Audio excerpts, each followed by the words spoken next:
حضرات علماء کرام، پردہ نشین عفت مآب خواتین اسلام،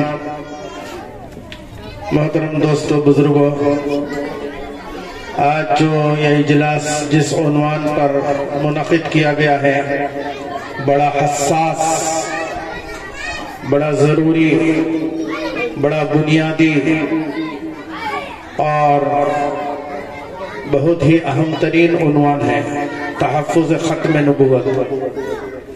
یہ بنیادی عقیدہ ہے، اگر اس عقیدے پر اگر کوئی ایمان نہیں لائے گا تو کافر ہے، خارج از اسلام ہے۔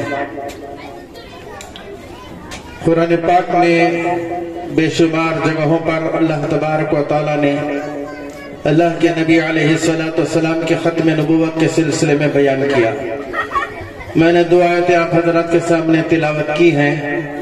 شروع صفحے میں پہلے پارے میں جہاں پر قرآن کا آغاز ہوتا ہے، قرآن جہاں پر شروع ہوتا ہے، اس میں تیسری یا چوتھی آیت میں یا پانچویں آیت میں اللہ تعالیٰ نے ختم نبوت کو بیان کیا۔ حضرت مولانا محمد مفتی شفیع صاحب عثمانی دامت منور اللہ مرقدہ و برد مسجعہ نے لکھا ہے، اللہ تعالیٰ نے اس آیت کے اندر ختم نبوت کے سلسلے میں اشارہ کیا ہے۔ قرآن پاک کی آیت کریمہ یہ ہے، وَالَّذِينَ يُؤْمِنُونَ بِمَا أُنزِلَ إِلَيْكَ وَمَا أُنزِلَ مِن قَبْلِكَ، اور متقی اوپر سے سلسلہ چلا رہا ہے۔ متقی وہ ہیں جو ان چیزوں پر ایمان لاتے ہیں جو اللہ تبارک و تعالیٰ نے انبیاء سابقین پر اتارا، توریت پر، انجیل پر، زبور پر ایمان۔ وَالَّذِينَ يُؤْمِنُونَ بِمَا أُنزِلَ إِلَيْكَ وَمَا أُنزِلَ مِن قَبْلِكَ، اور اسی طریقے پر آپ پر بھی اور آپ کے کلام پر بھی ایمان، اور پچھلے نبیوں پر جو اللہ تعالیٰ نے کتابیں، جو صحیفے، تورات، انجیل جو نازل کیا، اس پر بھی ایمان۔ پورے قرآن پاک میں اللہ تبارک و تعالیٰ نے ہر جگہ پر یہی بیان کیا، من قبل کا، اس بات کی طرف اشارہ کرتے ہوئے آپ سے پہلے حضرت سیدنا آدم علیہ السلام سے لے کر سیدنا عیسیٰ روح اللہ تک جتنے انبیاء کرام آئے وہ آ کر چلے گئے۔ آپ پر اللہ تبارک و تعالیٰ نے نبوت کا سلسلہ ختم کر دیا۔ آپ کے بعد کوئی نبی نہیں آنے والا ہے، آپ کے بعد رسالت نہیں، آپ کے بعد کوئی امت نہیں، آپ کے بعد کوئی پیغمبر نہیں، آپ کے بعد کوئی نبی نہیں۔ نبوت کا، پیغمبری کا، رسالت کا سلسلہ ختم ہو گیا۔ اللہ کے رسول علیہ السلام ہی کے زمانے میں مسیلمۃ الکذاب نے نبوت کا دعویٰ کیا، جس کا مقابلہ حضرت سیدنا ابو بکر صدیق رضی اللہ تعالیٰ عنہ نے کیا۔ ایک بہت بڑی جماعت کو بھیجا، جیسے ہمارے قاری صاحب نے جنگ یمامہ کے سلسلے میں اشعار پیش کیے۔ جنگ یمامہ اتنی بڑی جنگ تھی، حضرات علماء کرام نے لکھا ہے کہ جنگ احد میں، جنگ احزاب میں، جنگ خیبر میں، جنگ بدر میں، غزوہ خندق میں جتنے حضرات صحابہ کرام شہید ہوئے ان کی تعداد محدود ہے، 350 سے لے کر 400 تک، لیکن جنگ یمامہ میں 1200 آدمیوں کو شہید کیا گیا، جن میں حضرات حفاظ بھی تھے، حضرات قرہ بھی تھے۔ تو مطلب یہ ہے کہ اتنی خطرناک جنگ، اس لیے کہ بنیادی عقیدہ ہے، ختم نبوت کا عقیدہ بنیادی عقیدہ ہے اور ضروری عقیدہ ہے۔ اللہ کے رسول علیہ السلام پر ہم دو حیثیتوں سے ایمان لائیں گے، ایک آپ نبی ہیں، امام الانبیاء والرسل ہیں، اور دوسری حیثیت آپ خاتم الانبیاء والرسل ہیں۔ جیسے میں نے ایک حدیث پڑھی جس میں اللہ کے رسول علیہ السلام نے ارشاد فرمایا، ان قریب 30-33 جھوٹے، فریبکار، دجال، کذاب، شیطان نبوت کا دعویٰ کریں گے، اور میرے بعد کوئی نبی نہیں، میرے بعد کوئی رسول نہیں، میرے بعد کوئی پیغمبر نہیں، میرے بعد کوئی امت نہیں، میرے بعد کوئی کتاب نہیں، میرے بعد کوئی صحیفہ نہیں، اللہ تبارک و تعالیٰ نے مجھ پر نبوت کا دروازہ بند کر دیا۔ ہمارے اس ملک میں قسم قسم کے فتنے اٹھ رہے ہیں، شکیل بن حنیف کا فتنہ، گوہر شاہی کا فتنہ، اور اسی طریقے پر مرزا غلام احمد قادیانی کا فتنہ۔ اس فتنے کو دبانے کے لیے ہمیشہ حضرات علماء کرام کمر بستہ رہے۔ ہمارے علماء دیوبند، اکابرین دیوبند نے اس قدر اپنے آپ کو پیش کیا، حضرت علامہ انور شاہ کشمیری رحمت اللہ علیہ اپنی زندگی میں اس کے لیے اپنا پورا وقت قربان کر دیا۔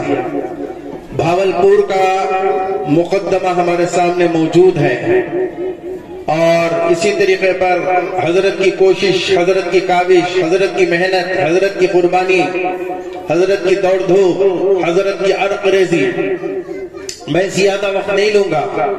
ہم جس ہستی کو سننے کے لیے آئے ہیں، میں بھی بڑا مشتاق ہوں، بڑا متمنی ہوں، بڑا آرزو مند ہوں ان کو سننے کے لیے۔ میں آپ کے اور آپ لوگوں کے درمیان میں حائل اور درمیان میں آڑ بننا نہیں چاہتا، میں خود استفادے کے لیے حاضر ہوا ہوں۔ میں مختصر 2-3 واقعات سنا کر اپنی بات کو ختم کر دوں گا۔ حضرت شاہ صاحب کا انتقال ہو چکا تھا، حضرت علامہ انور شاہ کشمیری رحمت اللہ علیہ، جن کو چلتا پھرتا کتب خانہ کہا جاتا تھا۔ ایک نظر اگر کسی کتاب پر، کسی رسالے پر، کسی تصنیف پر پڑ جاتی تھی سرسری طور پر، تو 40 سال تک وہ محفوظ رہتی تھی۔ مطالعے کے ارادے سے نہیں، پڑھنے کے ارادے سے نہیں، حفظ کرنے کے ارادے سے نہیں، اور گہرائی اور گہرائی کے ساتھ نہیں، سرسری نظر اگر پڑ جاتی تو 40 سال تک محفوظ رہتی تھی وہ عبارت۔ چنانچہ بہت سارے واقعات ہیں، موقع نہیں ہے۔ ایک مرتبہ ایک سلسلے نقشبندی کے ایک بہت بڑے عالم دیوبند تشریف لائے، اور آ کر انہوں نے حضرت علامہ انور شاہ کشمیری رحمت اللہ علیہ کی مزار پر حاضری دینا چاہا، اور حضرت مولانا یہاں پر تشریف فرما ہے۔ حضرت کا انتقال 1930 میں ہو چکا تھا، 1930 میں۔ حضرت تھانوی کا انتقال 1944 میں۔ حضرت مولانا شاہ الیاس صاحب رحمت اللہ علیہ کا انتقال 1 سال پہلے 1943 میں، 44 میں حضرت تھانوی کا انتقال۔ تو بہت پہلے حضرت علامہ انور شاہ کشمیری رحمت اللہ علیہ کا انتقال ہو چکا تھا۔ تو بزرگ جو بیرون سے آئے تھے، باہر ملک سے آئے تھے، انہوں نے خواہش ظاہر کی، حضرت علامہ انور شاہ کشمیری رحمت اللہ علیہ کی مزار پر حاضری کی خواہش ظاہر کی۔ اس وقت محتمم تھے حضرت حکیم الاسلام قاری محمد طیب صاحب۔ حضرت حکیم الاسلام قاری محمد طیب صاحب سے انہوں نے گزارش کی، مجھے حضرت شاہ صاحب کی مزار پر جانا ہے۔ صاحب کشف تھے، صاحب الہام تھے، ان کو کشف ہوتا تھا، اور اہل قبور کی ارواح سے براہ راست بات چیت کرتے تھے۔ حضرت قاری طیب صاحب رحمت اللہ علیہ نے شیخ الاسلام حضرت سید حسین احمد مدنی رحمت اللہ علیہ کو اپنے ساتھ لیا، اور ان بزرگ کو لے کر گئے حضرت شاہ صاحب کی مزار پر۔ جو دیوبند گئے ہیں ان کو معلوم ہے، مزار قاسمی سے ہٹ کر ایک الگ خطے پر، الگ حصے پر حضرت شاہ صاحب کی مزار ہے۔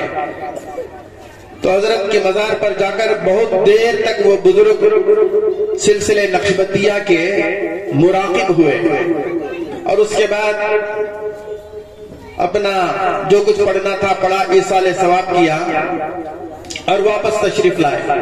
حضرت شیخ الاسلام سید حسین احمد مدنی رحمت اللہ علیہ کو بڑا تعجب ہوا، اتنی دیر تک یہ صاحب مراقب رہے، تو حضرت شاہ صاحب کی روح سے انہوں نے کچھ بات چیت کی ہوگی، کچھ عرض معروض کیا ہوگا، لیکن حضرت حسین احمد مدنی رحمت اللہ علیہ نے فرمایا، آپ خانوادہ قاسمی کے فرد فرید ہیں، آپ ذرا ان سے پوچھئے کہ حضرت شاہ صاحب کی کیا حالت ہے۔ تو حضرت حکیم الاسلام قاری محمد طیب صاحب نے ان بزرگ سے پوچھا حضرت شاہ صاحب کے حالات کا کچھ آپ کو اندازہ ہوا؟ تو انہوں نے کہا کہ ہاں میں مراقب ہوا، حضرت کی روح سے میں نے بات چیت کی تو حضرت شاہ صاحب نے کہا جتنی خدمات میں نے کی ہے ان تمام خدمات کو ایک طرف اور تحفظ ختم نبوت کے سلسلے میں نے جو کوششیں جو کاوشیں آخری عمر میں باوجود یہ کہ بواسیر کا مرض لاحق ہو چکا تھا، کمزوری، اضمحلال، لقاحت، ضعف، سب کچھ کے باوجود میں نے انتھک کوشش کی کہ تحفظ ختم نبوت کے سلسلے میں آخری ایام میں آخری زندگی میں کچھ کام کروں تاکہ اللہ تبارک و تعالیٰ کی جانب سے بخشش کا پروانہ مل جائے۔ تو حضرت شاہ صاحب نے کہا ایک طرف میری تمام خدمات، حدیث کی خدمات، فقہ کی خدمات، تفسیر کی خدمات اور دوسرے علوم اور فنون کی خدمات، اللہ تبارک و تعالیٰ نے تحفظ ختم نبوت کی خدمت پر اللہ تبارک و تعالیٰ نے میری بخشش کر دی۔ تو اس طریقے پر دوستو بزرگوں اور حضرت شاہ صاحب نے کہا اگر ایک دن بھی میں ہمارے حضرت کو بھی مبارکبادی پیش کرتا ہوں کہ باوجود یہ کہ میں ان کے یوٹیوب میں بیانات سنتا ہوں، میں خود ان سے استفادہ کرتا ہوں، بڑے اچھے عالم ہیں، بڑے اچھے مفتی ہیں، بڑے اچھے فقیہ ہیں، دقیق نظر ہے ان کی، اور ہمارے محترم شعیب سلمہ کو بھی مبارکبادی دیتا ہوں۔ آج کا اجلاس بڑا بابرکت اجلاس ہے، آج کا اجلاس بڑا مبارک اجلاس ہے، آج کا اجلاس بڑا اہم ترین اجلاس ہے۔ حضرت شاہ صاحب کا وہ جملہ کہے بغیر میں اپنے عنوان کو ختم نہیں کرتا۔ حضرت نے فرمایا کہ اگر ایک دن بھی، ایک گھنٹہ بھی اگر ختم نبوت کے تحفظ کے سلسلے